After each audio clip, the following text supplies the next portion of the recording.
नमस्कार। ये आकाशवाणी पटना है। अब आप खालिद रशीद से प्रादेशिक समाचार सुनिए।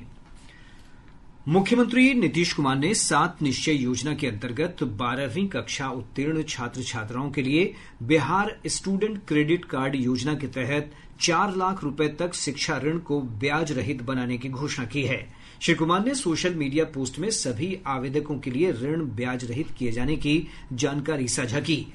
गौरतलब है कि पहले इस योजना के तहत लोन लेने वाले सामान्य आवेदकों को 4% और महिला, दिव्यांग तथा ट्रांसजेंडर आवेदकों को 1% ब्याज देना पड़ता था। श्री कुमार ने यह भी कहा कि शिक्षा ऋण वापस करने की अवधि 60 मासिक किस्तों से बढ़ाकर 84 से 120 मासिक किस्त तक कर दी गई है।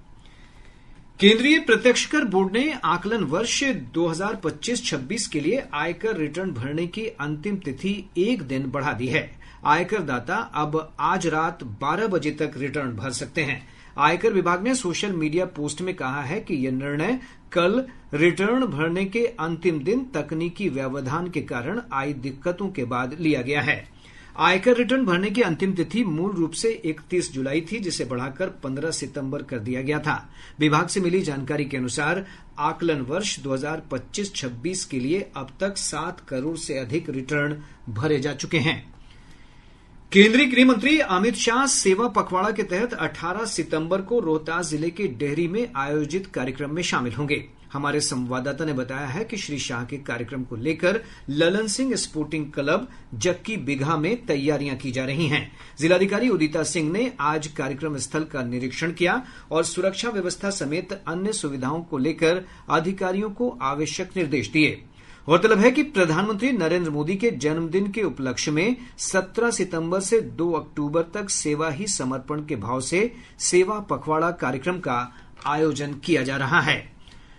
राजद के वरिष्ठ नेता और विधानसभा में नेता प्रतिपक्ष तेजस्वी प्रसाद यादव ने आज जहानाबाद से अपनी 5 दिवसीय बिहार अधिकार यात्रा की शुरुआत की। यह यात्रा 11 जिलों से होते हुए 20 सितंबर को वैशाली में संपन्न होगी। श्री यादव ने पत्रकारों से बातचीत करते हुए कहा कि यात्रा के दौरान अलग अलग जिलों में लोगों के साथ संवाद स्थापित कर उनकी समस्याएं जानेंगे। उन्होंने कहा कि जनता महागठबंधन के साथ है और वे उनकी आवाज बनेंगे। प्रादेशिक समाचार आप आकाशवाणी पटना से सुन रहे हैं। मानसून की अति सक्रियता के कारण पटना समेत राज्य के अधिकतर भागों में भारी से अति भारी बारिश का सिलसिला जारी है। मौसम विभाग की रिपोर्ट के अनुसार पिछले 24 घंटों में पूर्णिया के भवानीपुर में सबसे अधिक 126.2 मिलीमीटर वर्षा दर्ज की गई। विभाग ने अपने पूर्वानुमान में कहा है कि अगले 24 घंटों के दौरान दरभंगा, समस्तीपुर, पटना, बेगूसराय, नालंदा, पूर्णिया, किशनगंज और सीवान जिले में कुछ स्थानों पर भारी बारिश की आशंका है। अन्य स्थानों पर गरज के साथ मध्यम बारिश हो सकती है। पड़ोसी राज्यों और प्रदेश के विभिन्न स्थानों पर हो रही बारिश के कारण गंगा, गंडक, बूढ़ी गंडक, घाघरा और बागमती समेत विभिन्न नदियों का जलस्तर कई स्थानों पर खतरे के निशान से ऊपर बना हुआ है। गंगा नदी पटना के दीघा घाट, गांधी घाट, हाथीदह, भागलपुर और कहलगांव में लाल निशान से ऊपर बह रही है।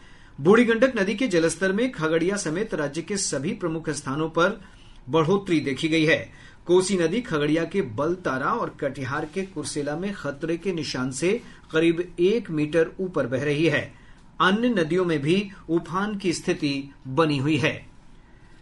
प्रधानमंत्री नरेंद्र मोदी ने आनंद कुमार वेल कुमार को स्प्रिंट स्केटिंग विश्व चैंपियनशिप के सीनियर पुरुष 1000 मीटर स्प्रिंट स्पर्धा में स्वर्ण पदक जीतने पर बधाई दी है। इस इवेंट में पहली बार भारत ने स्वर्ण पदक जीता है। इसके साथ ही आकाशवाणी पटना से प्रसारित प्रादेशिक समाचार का ये अंक समाप्त हुआ।